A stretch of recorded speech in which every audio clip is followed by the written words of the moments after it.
Shalom, selamat pagi Bapak Ibu Saudaraku yang terkasih dalam Tuhan Yesus Kristus. Kita bersyukur pada kesempatan pagi hari ini kita diberikan kesehatan dan kekuatan yang sempurna, dan Tuhan izinkan kita untuk datang kepada Tuhan dengan rasa syukur kita. Saya menyambut kepada Bapak Ibu Saudara yang mengikuti ibadah kami melalui online. Terima kasih atas kesediaannya untuk mengikuti ibadah kami melalui online. Kiranya Bapak Ibu Saudara berkati Tuhan. Mari kita mempersiapkan hati kita untuk datang kepada Tuhan dengan satu dulu sejenak.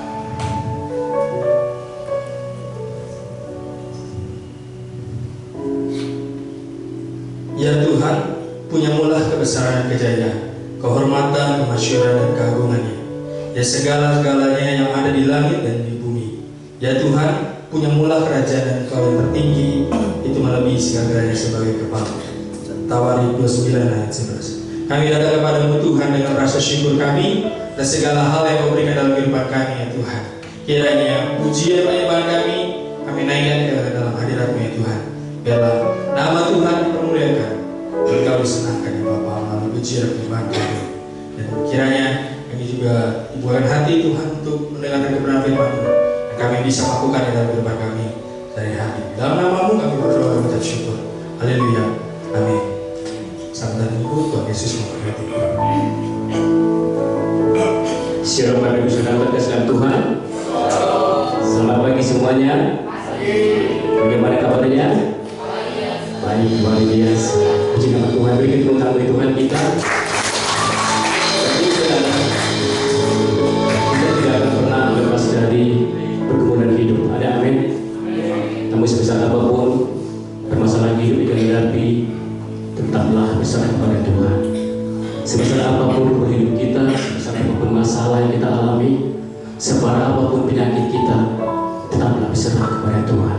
Mari kita bagi bermimpi saudara, kita memiliki Tuhan yang berdaulat dalam besar kita, yang akan kita tinggikan pada pagi hari ini. Kita akan mengingat Tuhan.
sangat baik, teramat baik.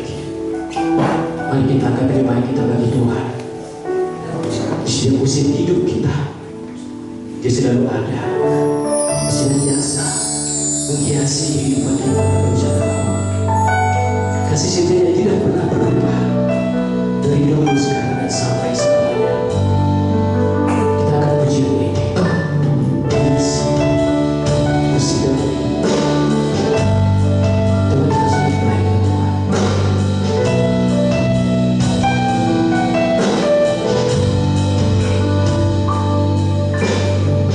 Setiap musim dalam hidup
Kami bersyukur bagi Allah seperti Engkau. Kasih-Mu sempurna ya Bapa di kehidupan kami. Terima kasih Bapa, kasih Yesus. Kami bersyukur ya Tuhan, kami melewati hari demi hari di hidup kami. Bergumul dan bergumulan, permasalahan hidup dalam kehidupan kami Tuhan. Kami boleh melewati sebab kami memiliki Allah yang sanggup melepaskan kami dari setiap hidup kami. Terima kasih Bapak di surga. Kami bersyukur pada Bapak ini Tuhan. Kami boleh mengangkat pujian kami, penyembahan kami bagi hormat dan kemuliaan nama Tuhan Yesus. Kami juga rindu ya Tuhan untuk diberikan melalui kebenaran firman Tuhan, untuk diajar bagaimana kami dalam mengucap syukur dan segala kehidupan Tuhan hidup kami Bapak. Dan urapi hamba-Mu, berkati hamba-Mu pada Thomas Aditya yang akan melayani menyampaikan firman-Mu ya Tuhan pada hari ini. Dan kami juga menyerahkan seluruh kehidupan kami hanya ke dalam tangan kuasa-Mu ya Tuhan. Kami menyerahkan ya Bapak ibadah kami ini dari awal pertengahan hingga akhirnya, hanya nama Tuhan saja yang terus kami permuliakan. Di dalam Yesus kami telah berdoa mengucapkan syukur. Mari sama-sama yang percaya kita katakan amin.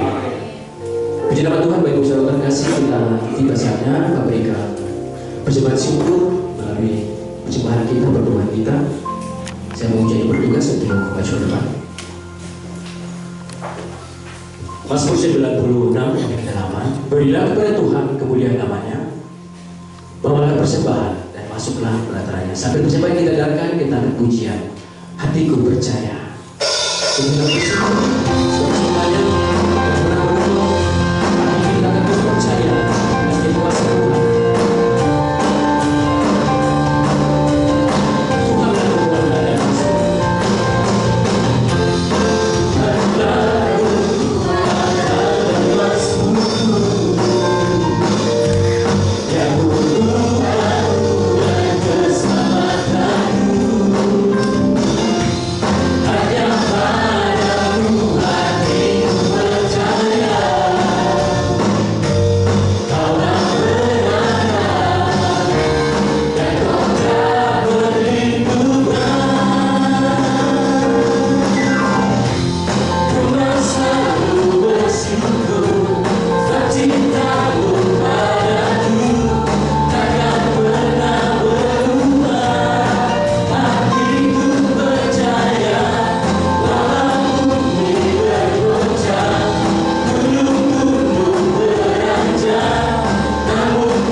Sudah berikan melalui kami dan kami boleh mengembalikan kepada gereja ini untuk dapat dikelola dengan baik. Berkati setiap umat-Mu yang ada di tempat ini, Berkati dalam setiap pekerjaan, rumah tangga, dan apapun yang sedang menjadi pergumulan kehidupan kami yakin dan percaya. Tuhan turut campur tangan. Terima kasih Tuhan. Di dalam nama Tuhan Yesus kami berdoa. Amin.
Mari kita berdoa, kita serahkan mereka ke dalam tangan Tuhan. Allah Bapa kami yang di surga, kami bersyukur Tuhan pagi kesempatan pagi hari ini Tuhan, melihat anak-anak kami, mereka rindu datang kepadamu Tuhan untuk belajar berfirman-Mu ya Bapa. Biarlah Tuhan mengurapi mereka dengan penuh hikmat, kepintaran dan kecerdasan untuk bisa memahami setiap materi yang disampaikan oleh guru seperti mereka. Dan mereka bisa bertumbuh di dalam iman bahwa percaya Yesus Kristus sebagai Tuhan dan Juru dalam namamu kami berdoa dan kami serahkan semua anak kami dalam tangan. Haleluya. Amin.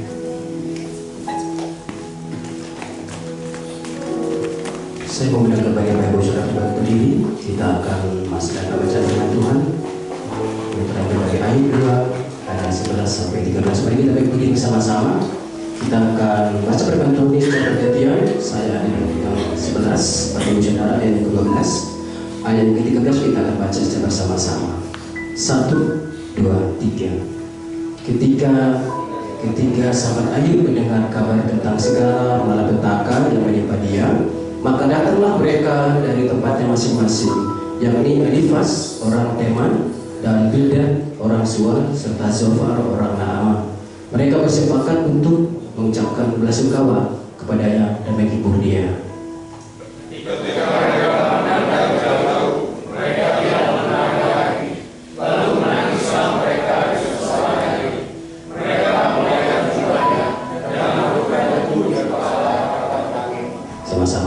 Lalu mereka duduk bersama-sama di ladang tanah selama 7 hari 7 malam. Seorang pun tidak mengucapkan sepatah kata kepadanya, karena mereka melihat bahwa sangat berat penderitaan. Puji Tuhan, silakan duduk kembali Bapak Ibu. Kita akan sambut peran Tuhan ini dengan pujian Engkaulah dari saya. Ketika dari hidup dan paha kita, firman Tuhan itu terus menumbuhkan kita, menguatkan kita. Kita akan pujian ini, Engkaulah beri saya Tuhan.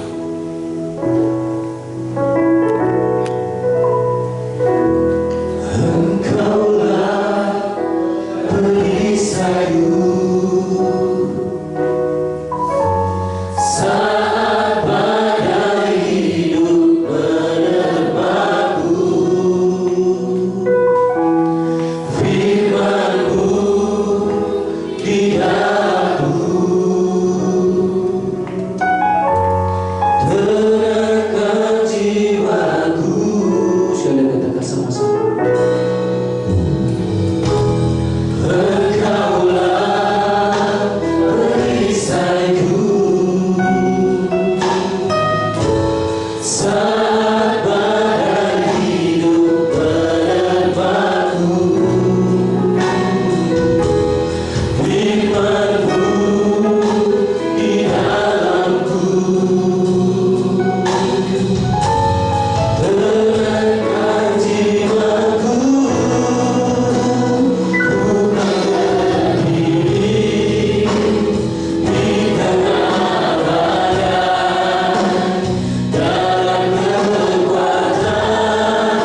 sampai detik ini Tuhan, Engkau selalu menyertai kami, Engkau selalu menopang kami ketika kami lemah, ketika kami sedang mengalami kekecewaan, mengalami tidak ada harapan. Engkau selalu ada bersama kami, Engkau selalu memberikan kekuatan untuk kami bisa melewati semua rintangan kehidupan kami ya Bapa.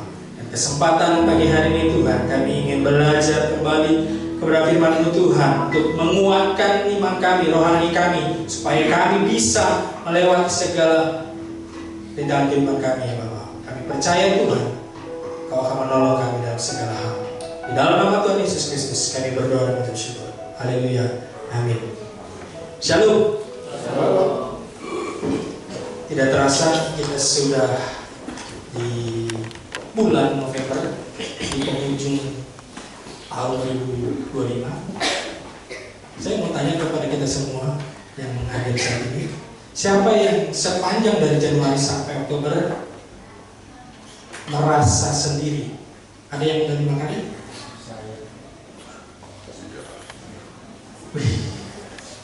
Ada yang lebih dari 5? Kurang dari 5? Merasa sendiri sepanjang Januari sampai Oktober? Bapak Ibu Saudara, saya mencari di internet bahwa di tahun 2024 hampir 1000 orang yang bunuh diri. Itu berbagai macam. Dan terbanyak adalah karena merasa sendiri. Padahal ada keluarga, ada kerabat kerja, sahabat dan segala macam, tapi merasa sendiri.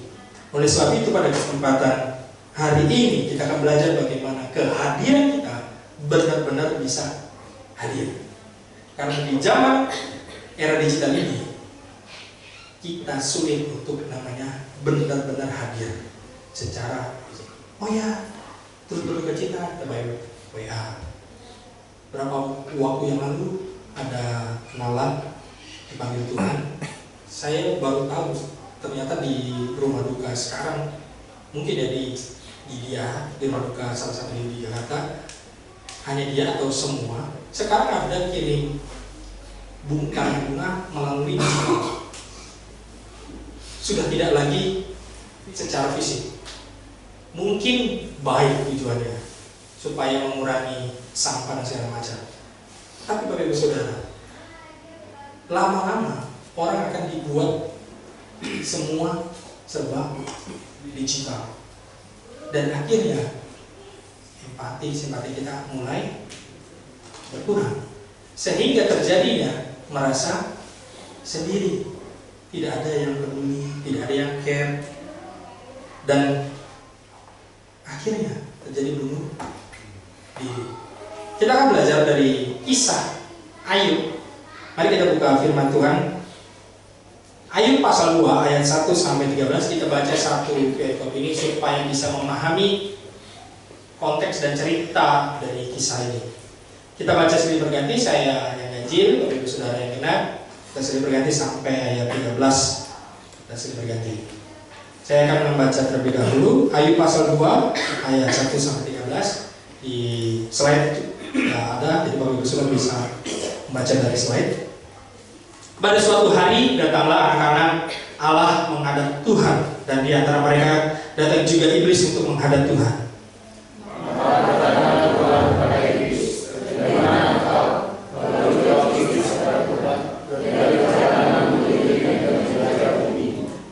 Firman Tuhan kepada iblis, apakah engkau memperhatikan hamba-Ku Ayub? Sebab tiada seorang pun di bumi seperti dia, yang demikian saleh dan jujur, yang takut akan Allah dan menjauhi kejahatan. Ia tetap tekun dalam kesalehannya, meskipun engkau telah membujuk aku melawan dia untuk mencelakakannya tanpa alasan.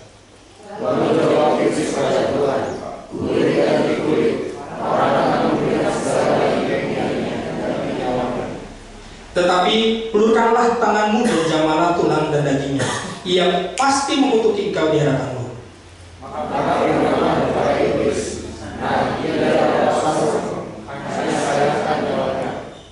Kemudian iblis pergi dari hadapan Tuhan, lalu ditimpanya Ayub dengan bara yang busuk dari telapak kakinya sampai ke batu kepalanya.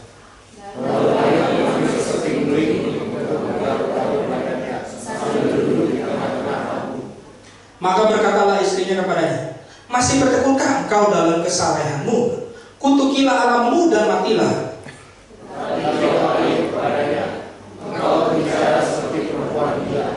Apakah kita mau menerima yang baik dari Allah, tapi tidak mau menerima yang buruk? Dalam semuanya itu, Ayub tidak berbuat dosa dalam dirinya. Ketika ketiga sahabat Ayub mendengar kabar tentang segala malapetaka yang menimpa dia, maka datanglah mereka dari tempatnya masing-masing, yakni Elifas orang Teman dan Bildad orang Suah serta Zofar orang Naamah. Mereka bersepakat untuk mengucapkan bela sungkawa kepadanya dan menghibur dia.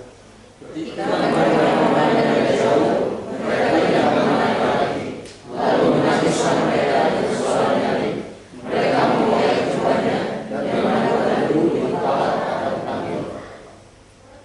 Lalu mereka duduk bersama-sama dia di tanah selama 7 hari 7 malam. Seorang pun tidak mengucapkan sepatah kata kepadanya, karena mereka melihat bahwa sangat berat penderitaannya.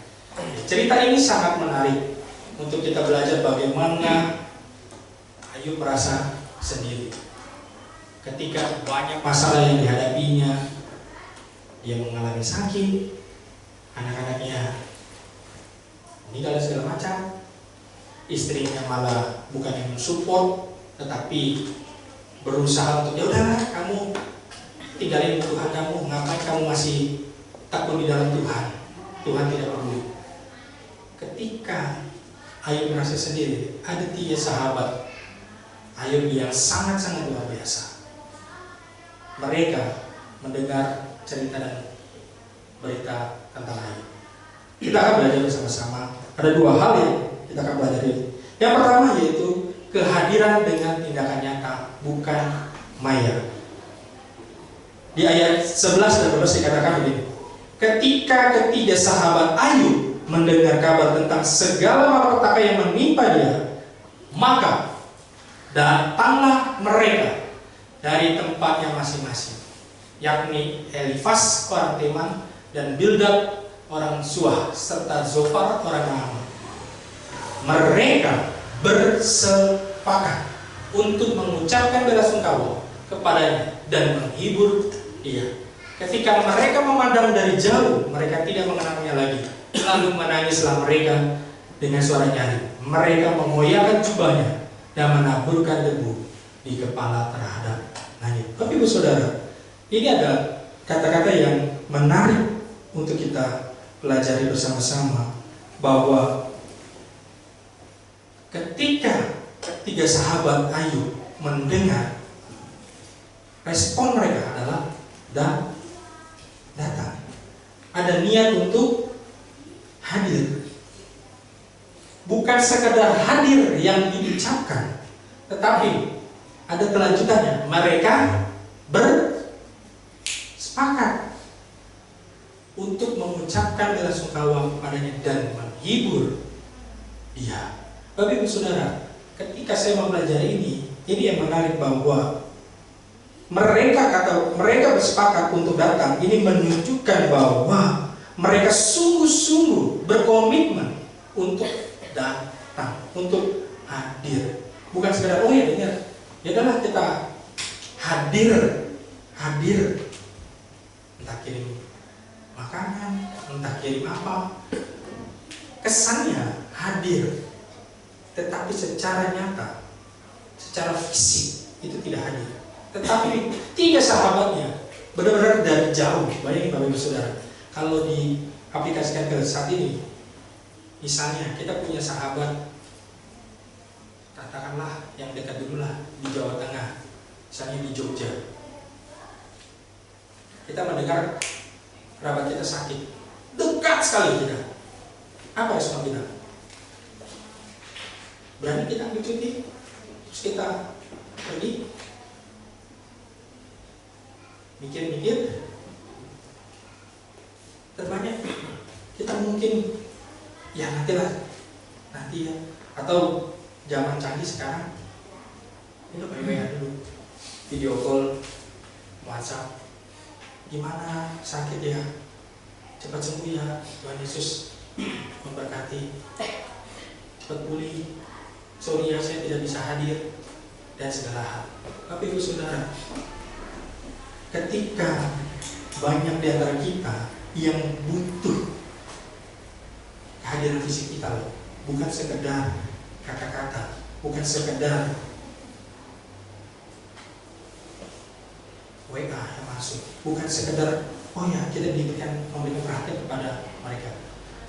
3 sahabat itu, yaitu Elifas, Bildad dan Zofar, mereka datang, mereka bersepakat dan mereka punya tujuan yang jelas, yaitu mengucapkan bela sungkawa dan yang paling penting menghibur. Coba Bapak Ibu Saudara bayangkan, lagi stres, Ayub lagi sakit, ditinggal keluarganya semua. Menurut Bapak Ibu Saudara, saya tanya, menurut Pak Yulis bagaimana cara menghibur orang yang lagi stres tingkat tinggi? Hah? Datangnya, kita datang terus bikin lucu, gitu Pak? Kasih perhatian. Apalagi kira-kira kalau orang yang lagi stres sekali, bagaimana cara menghiburnya? Undang badut, halo badut ulang tahun, gitu? Oh, panggil ngomong stres, suruh stand up, begitu? Bisa? Yang ada makin. Oh enggak Pak, tenang Pak, saya punya tahu caranya Pak menghiburnya. Saya ambil anggur merah, saya duduk bareng. Saya duduk bareng, ngobrol sambil minum, makan kacang, betul? Bisa menghibur? Bisa Pak. Bisa dalam satu Malam jam. Setelah mabuk tidur Pak. tidur, bangun stres lagi, makin stres. Bayangin Bapak Ibu Saudara, saya memikirkan kata menghibur, bagaimana caranya? Tapi Bapak Ibu Saudara, di ayat 12 ini yang menarik. Ketika mereka memandang dari jauh, mereka tidak mengenalnya, lalu menangislah mereka dengan suara nyaring. Mereka mengoyakkan jubahnya, menaburkan debu di kepala terhadap langit. Ini budaya orang Israel atau Timur Tengah. Ketika mereka ada kerabat mereka sedang berduka atau menderita, mereka harus sama sejajar. Mereka harus sama mengalami kesengsaraan orang yang menderita. Bukan berarti kita datang, ayolah, enggak Bapak Ibu Saudara. 3 sahabatnya, dia lepaskan jubahnya, dia lepaskan kemegahannya, dia lepaskan semuanya yang dimiliki, pernak-pernik kemewahannya. Dia datang, dia menaburkan, menunjukkan bahwa dia sama. Bapak Ibu Saudara, ketika kita hadir, kita benar-benar mau sama dengan mereka, atau kita sebagai orang atau penonton? Ayah, sabar ya, hanya begitu. Bapak Ibu Saudara, 3 sahabatnya, ayo, bagaimana benar-benar menyatakan tindakan sebagai sahabat dengan hadir secara nyata, dan dia mau sama apa yang dialami Ayub, dia juga akan dirasakan. Bapak Ibu Saudara, ini yang sulit bagi kita. Ketika orang lain sedang mengalami susah, mengalami stres, bagaimana kita, respon kita, kehadiran kita? Apakah kita bisa merasakannya? Atau hanya dari mulutnya saja? Oh ya, sabar ya. Ya, Tuhan berkati dan segala macam. Tapi Ibu Saudara, pertanyaannya, kapan terakhir kali kita dengan sengaja merencanakan untuk hadir pada teman kita, kerabat kita, orang-orang sekitar kita yang kita tahu sedang stres? Ada? Atau kita tahu, ya udahlah urusan dia, saya nggak mau tahu. Tapi Ibu Saudara, Tuhan ingin kehadiran kita menjadi terang bagi dunia ini. Ini yang Tuhan inginkan. Benar-benar saya, Bapak Ibu Saudara, nyata hadir bagi lingkungan sekitar kita. Bukan sekedar kita berkata-kata saya. Hal yang kedua, Bapak Ibu Saudara, yang kita pelajari adalah bahwa kehadiran yang membawa damai, bukan amarah. Dikatakan di ayat 13, lalu mereka duduk bersama-sama dia di tanah selama 7 hari 7 malam. Seorang pun tidak mengucapkan sepatah kata kepadanya, karena mereka melihat bahwa sangat berat penderitaannya. Bapak Ibu Saudara, ketika 3 sahabatnya datang melepaskan semua yang dimilikinya, mereka duduk di tanah. Dikatakan apa? Selama 7 hari 7 malam. Bapak Ibu Saudara, dan dikatakan selanjutnya, seorang pun tidak mengucapkan. Saya mau hitung. Siapa yang jago matematika? 7 hari 7 malam, berapa jam?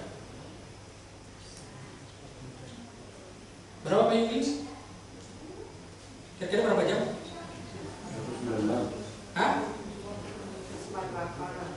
100? 148 jam. Bapak Ibu Saudara, bisa bertahan 100. Duduk aja begini, bengong, nggak ngomong. Bisa? Saya bisa Pak. Saya bisa. Gampang, dia nggak ngobrol, saya main HP kok, main game. Saya nonton YouTube kok Pak. Bisa kok. Gampang. Bapak Ibu Saudara, 7 hari 7 malam. Bayangin Bapak Ibu Saudara, duduk, diam, tidak komentar. Wah itu Bapak Ibu Saudara, kalau diterjemahkan dari bahasa aslinya, 7 hari 7 malam itu artinya dia berkemah. Benar-benar dia duduk sama-sama dengan Ayub, tidak komentar, tidak mengucapkan kata-kata apapun. Saya membayangkan, ada yang bisa di sini 1 hari tidak bicara? Nggak boro-boro Pak.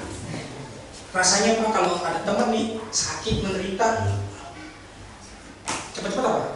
Tahu. Kenapa lu? Makanya makan bener, makanya olahraga. Benar? Nggak ada yang saya temui di dunia ini yang bisa sehari itu tidak bicara. Mereka 3 orang ini 7 hari 7 malam duduk diam, tidak ngomong sama sekali, karena mereka tahu betapa berat, betapa penderitaan yang dialami. Berarti dia benar-benar untuk mendalami rasa yang dialami oleh Ayub. Maksudnya Bapak Ibu Saudara, ketika ada orang yang sedang stres, banyak pikiran, berusaha kita untuk seolah-olah kita ada di posisinya, mengetahui perasaannya seperti apa. Bapak Ibu Saudara, boleh next? Nah ini terus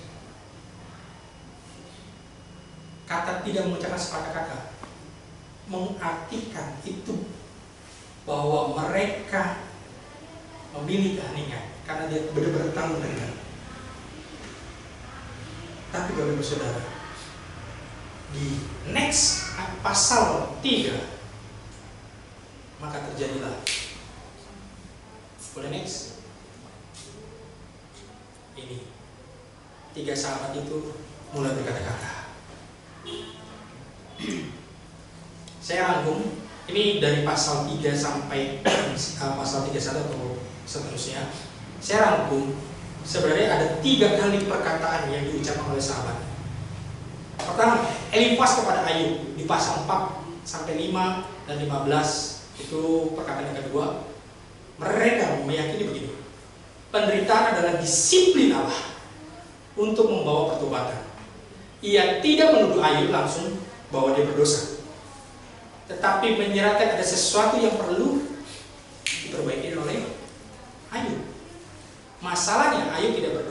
seperti yang Allah sendiri nyatakan. Dan di kalimat kedua, perkataan kedua, Elifas mengatakan bahwa Ayub sombong dan fasik, merasa saleh, merasa rohani, tidak tersentuh oleh Tuhan, tidak tersentuh oleh penderitaan.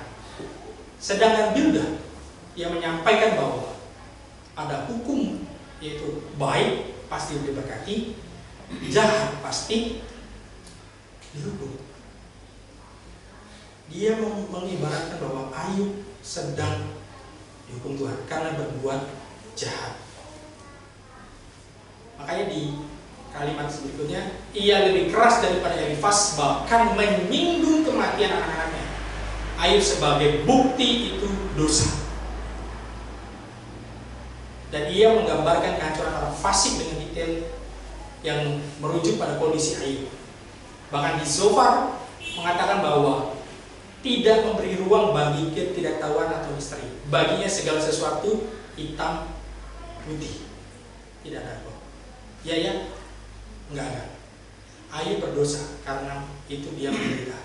Solusinya bertobat. Intinya Bapak Ibu Saudara, ketika 7 hari 7 malam mereka semua tidak tahan. Akhirnya mereka menyampaikan sudut pandang mereka. Kayaknya kamu salah deh, kayaknya kamu terlalu sombong deh. Kayaknya kamu ada dosa yang mungkin tanpa sengaja kamu lakukan. Kayaknya. Bapak Ibu Saudara, yang menarik dari cerita ini adalah terkadang kita sebagai anak Tuhan, ketika ada orang yang sedang menderita, sedang mengalami stres, coba, kayaknya kamu banyak dosa deh, kayaknya kamu gak ke gereja deh, kayaknya kamu sakit begini. Kita akhirnya menjadi orang yang sangat sok tahu dan merasa paling benar. Bapak Ibu Saudara, diam bukan berarti kita tidak peduli. Diam itu menandakan bahwa kita benar-benar tidak ingin menambah beban. Bapak Ibu Saudara, kehadiran kita benar yang kita membawa damai atau menambah amarah. Saya akan tutup Bapak Ibu Saudara dengan sedikit kesaksian. Ketika orang tua saya dipanggil oleh Tuhan, banyak orang yang hadir. Saya tidak tahu Pak Hans ada ya. Sampai di rumah duka itu full, tidak muat. Dan Bapak Ibu Saudara, saya mungkin dari dulu sebelum tahu bagaimana rasanya ditinggal orang yang dikasihi, saya tidak pernah berpikir bahwa bagaimana perasaan orang yang sedang berduka. Ketika saya berduka, orang ngomong turut berduka cita segala macam. Kiranya Tuhan melihat. Itu tidak mempan Bapak Ibu Saudara. Kenapa? Karena orang yang sedang berduka, pikirannya itu tidak jernih. Dia merasa ada kehilangan yang besar dalam kehidupannya. Bapak Ibu Saudara, saya belajar dari ketua komsel saya. Dia tidak banyak bicara. Dia datang, lamri aja, duduk, gak apa-apa, gak ngomong. Kiranya Tuhan berkati dengan kekuatan. Enggak Bapak Ibu Saudara. Bapak Ibu Saudara, kita perlu ada namanya berdiam. Ketika ada orang-orang yang sedang depresi, stres, jangan menyampaikan kata-kata yang berlebih. Apalagi kita suka menggurui. Itu bukan yang memberikan damai, tetapi mengundang amarah. Bapak Ibu Saudara, ketika kita diperhadapkan rasa yang sedih, kecewa, cukup diam. Kita tunjukkan kehadiran kita. itu lebih berkesan dibanding kita mengucapkan oke. Dengan kata-kata itu menguatkan sesaat, tetapi setelah itu tidak bakal ingat. Mereka tetap akan depresi. Mereka akan merasa sendiri, merasa hampa.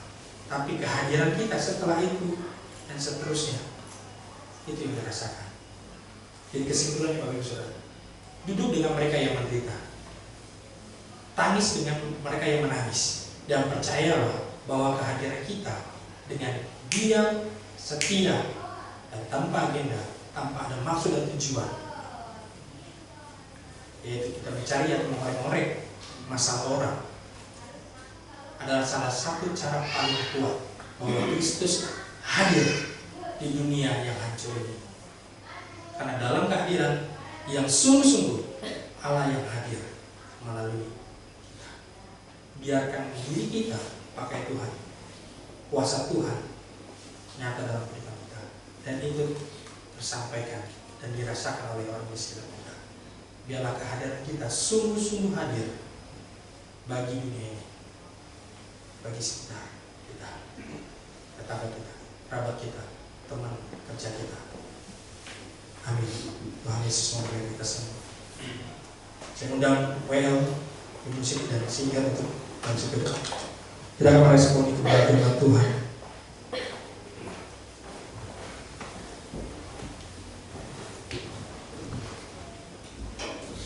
Kita percaya di saat kita takut, Tuhan ada. Di saat kita lemah, hanya Yesus tempat sandaran kita. Karena Allah lah yang satu-satunya memberikan penghiburan bagi kita semua. Mungkin kehadiran orang hanya mungkin 10% memberikan kelegaan, memberikan kedamaian, tetapi Allah Roh Kudus yang memberikan kedamaian sesungguhnya. Dan meresponi firman Tuhan dengan lagu pujian Allah yang bersayap.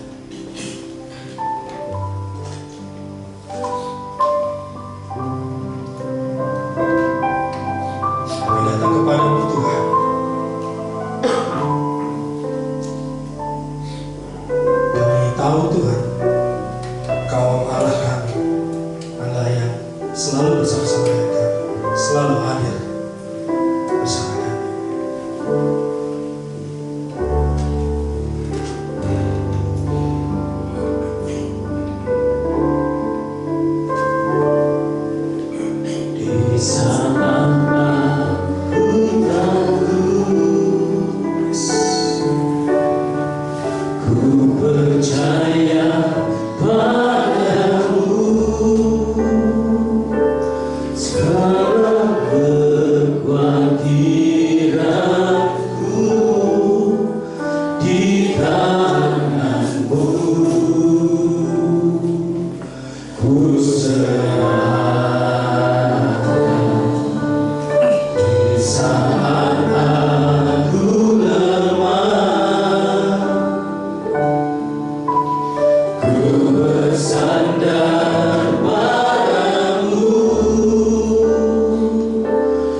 Di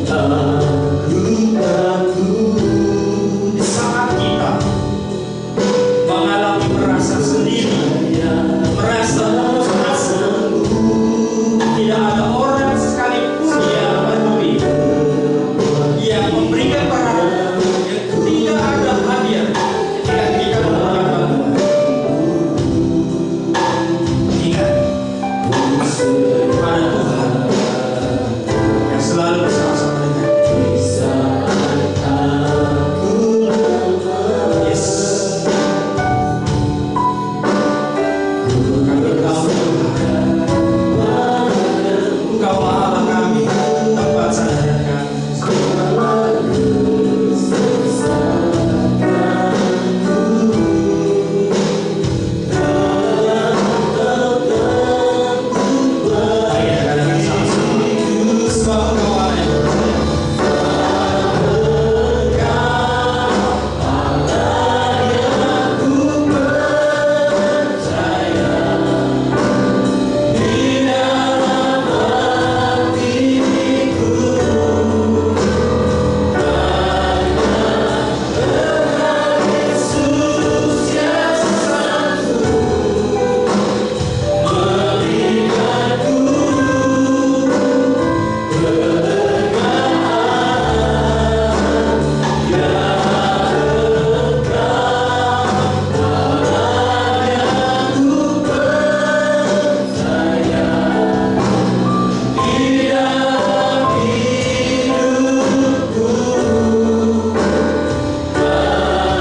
Bagi dengan kepala. Bapak, kami tahu Tuhan, bagaimana seharusnya semestinya kami orang-orang yang percaya bisa hadir untuk dunia ini. Kiranya kehidupan kami sungguh nyata bagi dunia ini. Melalui diri kami, melalui kegiatan kami, pekerjaan kami, rumah tangga kami, bisa dirasakan oleh orang-orang di sekitar kami. Kiranya Tuhan terus memberikan kami rasa sekadar empati yang luar biasa. Biarlah kasih yang kami miliki, kami bisa bagikan ke semua orang. Dan kiranya nama Tuhan dipermuliakan melalui kehidupan kami. Mari Bapak Ibu Saudaraku, arahkan hati pikiran kita untuk datang kepada Tuhan, untuk menerima berkat dari Tuhan kita Yesus Kristus. Diberkatilah engkau dalam keluargamu, anak-anakmu, menantumu, dan bahkan cucu-cucumu. Diberkatilah pendidikan anakmu dan cucu-cucumu dengan diberikan hikmat, kepintaran, kecerdasan. Tuhan akan memakainya menjadi anak yang luar biasa. Diberkatilah engkau dalam segala usaha dan pekerjaan yang engkau lakukan. Tuhan akan membuatnya berhasil, sehingga kita bisa menjadi berkat bagi semua orang. Diberkatilah masa depanmu, karirmu, dan diberikan pasangan hidup yang sepadan, yang takut dan cinta akan Tuhan. Dan kiranya kita semua bisa menjadi terang dan garam bagi dunia ini. Pulanglah dengan kasih, sukacita, dan damai sejahtera dari Tuhan kita Yesus Kristus, mulai hari ini sampai Maranatha. Haleluya. Amin. Tuhan menutup